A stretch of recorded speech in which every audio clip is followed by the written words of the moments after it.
नमस्कार प्रेक्षकांनो, मालिकेच्या पुढील काही भागांमध्ये आपल्याला पाहायला मिळणार आहे की फायनली टीम तारिणी या गुलाबचा बंदोबस्त करणार आहे. त्याला कशा पद्धतीने पकडणार आहे ते आपण आपल्याच्या या व्हिडिओमध्ये पाहणार आहोत. तर इकडे तारिणी आणि केदार या दोघांनाही युवराजवरती संशय आलेला आहे. म्हणून तारिणीने टेक्नोला सांगितलेलं आहे की युवराजचा जो मोबाईल आहे त्या फोनवरती त्याला कॉल आलेला आहे आणि त्याला जो कॉल आलेला आहे त्याचे सगळे डिटेल्स मला दे, त्याचं रेकॉर्डिंग मला दे, आता त्याला कॉल आलेला असतो असं सांगितलं जातं. परंतु जेव्हा टेक्नो हे सगळं चेक करायला घेतो तेव्हा एक प्रॉब्लेम येतो.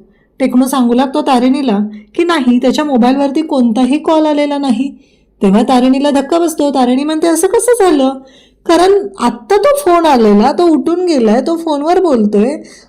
ही गोष्ट काही तारिणीच्या डोक्यातून जातच नसते.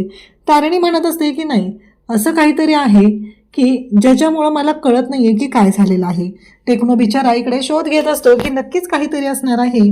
म्हणूनच आपल्याला बॉसने सांगितलेलं आहे आणि ते काम मात्र पूर्ण होत नाही हे टेक्नोच्या सुद्धा लक्षात आलेलं असतं. इकडे आता इकडे युवराजला जो फोन आलेला असतो तो फोन म्हणजेच त्याला फोन आलेला आहे तो गुलाबचा. गुलाबने त्याला भेटायला बोलवलेला आहे आणि जर गुलाबने सांगितलेलं आहे की तू जर भेटायला आला नाहीस तर मी तुझ्या घरात येणार आहे आणि तुला तिथनं उचलून नेणार आहे. मग मी काय करू शकतो तुला माहिती आहे, अगदी हातात बांगड्या भरायची सुद्धा तुझी लायकी ठेवणार नाही, अशा पद्धतीने गुलाब त्याला बोलत आहे. तेव्हा मात्र आता वाट लागलेली आहे ती म्हणजे युवराजची. इकडे तारिणी म्हणत असते पण केदार, मला एक कळत नाहीये की असं कसं झालं की त्याला तर फोन आला होता, तू स्वतः पाहिलंस की नाही, मग मला टेक्नोने का असं सांगितले. तर केदार म्हणतो की अगं तारिणी, कसं आहे माहिती आहे का तुला की जे काही फोन असे आहेत की ते ट्रेस होऊ शकत नाहीत, कदाचित तो तसाच फोन वापरत असेल. तेव्हा तारिणी म्हणते की बरोबर आहे, म्हणजे इतकी दिवस झालं तो गुलाबसुद्धा इथे बाहेर फिरतोय, म्हणजे तो गुलाबसुद्धा तसाच फोन वापरतोय म्हणून तो ट्रेस होत नाहीये. हे लक्षात आल्यानंतर तारिणी म्हणते की केदार, आपल्याला शांतपणे विचार करावा लागणार आहे. नक्की काय गोष्टी घडतायत, गोष्टी कशा पद्धतीने घडतायत, या सगळ्या गोष्टींचा आपल्याला शोध घ्यावा लागणार आहे. आज या युवराजला रंगेहात पकडल्याशिवाय शांत राहायचं नाही असं तारिणीने ठरवलेलं असतं आणि तारिणी पेटून उठलेली असते. आता मात्र युवराजला पुन्हा फोन आलेला असतो, तो म्हणजे गुलाबचा. युवराज म्हणत असतो की मला काय वाटतंय माहितीये का गुलाब, सध्या आपण थांबलं पाहिजे, कारण ती स्पेशल क्राईम युनिटची जी टीम आहे ना ती आपल्याला रंगेहात पकडू शकते, कारण मागच्या वेळेस ही आपला माल पकडला गेलाय, लक्षात येतंय ना. तरी गुलाब म्हणत असतो की कोण, आजपर्यंत या गुलाबला कोणी पकडू शकलेलं नाहीये, आणि कोणती टीम रे, आणि काय करणार आहे ती, तू कोण आहेस, तुला 50 लाख रुपये मी सूट देतोय, ते 50 लाख रुपये द्यायची गरज नाहीये, हा माल पोचवायचा, असं काम आता दिलेलं असतं. आणि मग नेमकं असं होतं की ते निघालेले असतात. तारिणी मात्र हुशारीने तिचा मोबाईल जो आहे तो युवराजच्या गाडीमध्ये ठेवते, त्याच्यावर लोकेशन ऑन करून ठेवलेलं असतं आणि मग युवराजच्या मागावर केदार आणि तारिणी निघालेले आहेत. त्याचवेळी दयानंद काका तिथे उभे असतात. ते पाहत असतात की आता युवराज पुढे गेलेला आहे, त्याचबरोबर हे दोघं जण मागून निघालेले आहेत, हे दोघं कुठं चाललेत, दयानंद काकांना प्रश्न पडलेला असतो. त्याचवेळी तारिणी आणि केदार दोघंही निघालेले असतात. तारिणी म्हणत असते की केदार, आज काही झालं तरीही सगळ्या गोष्टी नीट झाल्या पाहिजेत आणि लोकेशन ट्रेसला टाकलेलं आहे. त्याचबरोबर इकडे बाकीची टेक्नोची टीम जी आहे ती कामाला लावलेली आहे. फतिमा त्याचबरोबर सुभेदार या सगळ्यांना त्याने बोलवलेलं आहे. सगळी तयारी झालेली आहे आणि दोघंही निघालेले असतात, कारण आज काहीही झालं तरीही युवराजला पकडायचं म्हणजे पकडायचं एवढंच ठरलेलं असतं. युवराजच्या गाडीचा पाठलाग करत करत हे दोघंही निघालेले असतात. तेव्हा एका ठिकाणी ते पोहोचतात आणि त्यांना कळतं की युवराज कुठं चाललेला आहे, नक्की काय होणार आहे. पुढे गेल्यावर ते पाहतात तेव्हा तारिणी आणि केदार दोघंही बोलत आहेत की आता हा जो युवराज आहे तो नक्कीच, मला असं वाटतंय की ड्रग्सच्या ह्याच्यामध्ये सामील आहे. आता तारिणीला हे सगळं का कळतं, कारण तारिणीला आठवतं की ते लॉकेट, जे लॉकेट तिला सापडलेलं असतं, म्हणजेच कमळीने तिला दिलेलं असतं, हे त्या माणसाचं लॉकेट पडलेलं आहे असं कमळीने सांगितलेलं असतं. आणि कॉलेजमध्ये असताना ते लॉकेट कमळीने तारिणीच्या हातात दिलेलं असतं आणि तिला सांगून ठेवलेलं असतं की हे ते लॉकेट आहे. आता मात्र तारिणीने ते लॉकेट हातात घेतलेलं आहे आणि तारिणी निघालेली असते. परंतु निशीने गोंधळ घातलाय, कारण इराने ते लॉकेट नेलेलं असतं आणि इराने ते लॉकेट नेलेलं तिच्या डॉलला घातलेलं आहे. आणि तेव्हा मात्र तिथे आलेली आहे ती म्हणजे निशी, आणि निशी म्हणते की काय चाललंय हे सगळं, हे लॉकेट तुझ्याकडे कसं आलं, म्हणून तारिणीच्या समोर तिनं गोंधळ घातलाय. म्हणजेच हे युव्हीचं रॉकेट आहे आणि त्याचबरोबर पद्मिनीने येऊन सुद्धा सांगितलेलं असतं. यावरून तारिणीला कन्फर्म झालेलं असतं.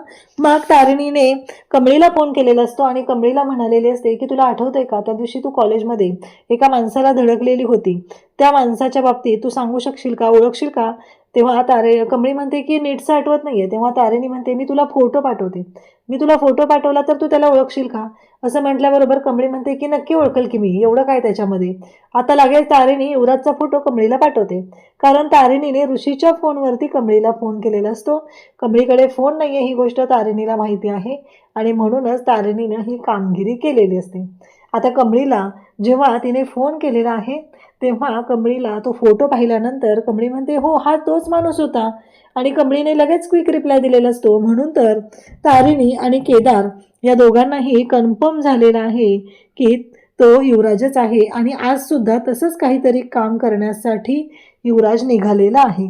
तेव्हा मात्र इकडे पाहायला मिळतं ह्या सगळ्या गोष्टी ज्या घडत असतात तेव्हा युवराजने आता पोहोचलेला आहे आणि तो पुन्हा फोन करू लागतो आणि तो इकडे गुलाबला फोन करतो आणि म्हणतो की मी बरोबर लोकेशनला पोहोचलेलो आहे.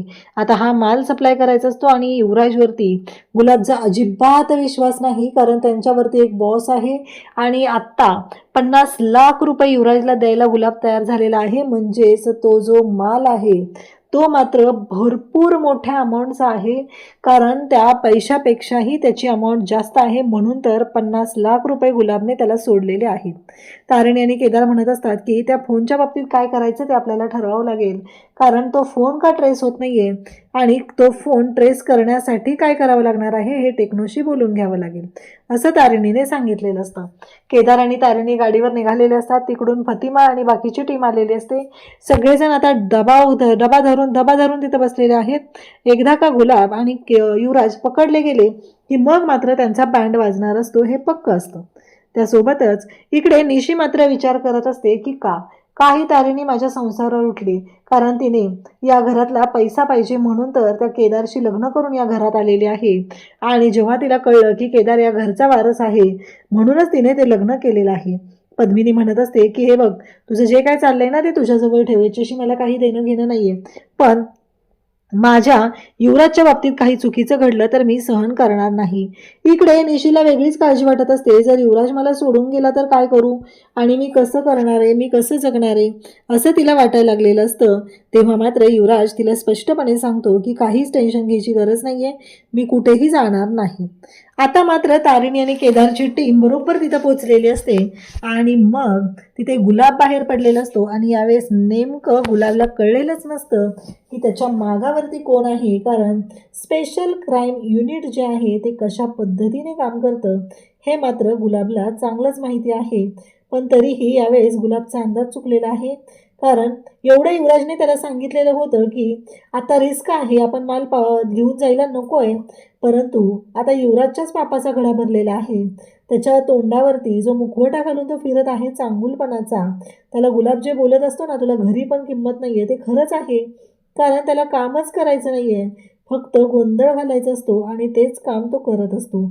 इकडे मात्र आपल्याला पाहायला मिळतं की आता तारिणी आणि केदारची टीम तिथं पोहोचलेली आहे आणि त्यांना गुलाब सुद्धा दिसलेला आहे, कारण तारिणीने गुलाबला स्वतः पाहिलेलं आहे, त्यामुळं ती गुलाबला ओळखत असते. आणि बरोबर तारिणीने टीमला हाताशी घेतलेला आहे आणि अगदी त्यांचं जे मिशन आहे ते सुरू झालेलं असतं. कशा पद्धतीने काय करायचं आहे हे सगळं प्लॅनिंगनुसार चालू झालेलं आहे. आणि बरोबर तारिणी आता तिथं पोहोचलेली आहे आणि तारिणी पुन्हा चेंज करून आलेली असते तिच्या नेहमीच्या वेशामध्ये, म्हणजेच तिने जी पॅन्ट शर्ट घालून येते, तिची जी डॅशिंग एंट्री आहे ती आपल्याला पाहायला मिळत आहे. आणि त्याचबरोबर तारिणीने झडप घालून इकडे गुलाबला पकडलेला आहे, तर तिकडे माल सप्लाय करणाऱ्या युवराजला सुद्धा केडीनं त्याचबरोबर फतिमाने या बाकीच्या लोकांनी पकडून घेतलेलं आहे. तर तारिणी एकटी या गुलाबच्या मागावर असते. त्याला पकडल्यानंतर लोकल पोलीस बोलवलेले असतात आणि त्यांच्याकडे युवराजला दिलं जातं आणि इकडे तारिणीने झडप घातलेली आहे ती म्हणजे या गुलाबवरती. तारिणीच्या मदतीला आता केदार आलेला आहे. दोघंजण कशा पद्धतीने गुलाबची वाट लावत आहेत ते पाहणं खरंच खूप रंजक असणार आहे. अशाच अपडेटसाठी चॅनलशी कनेक्ट राहा. थँक्यू.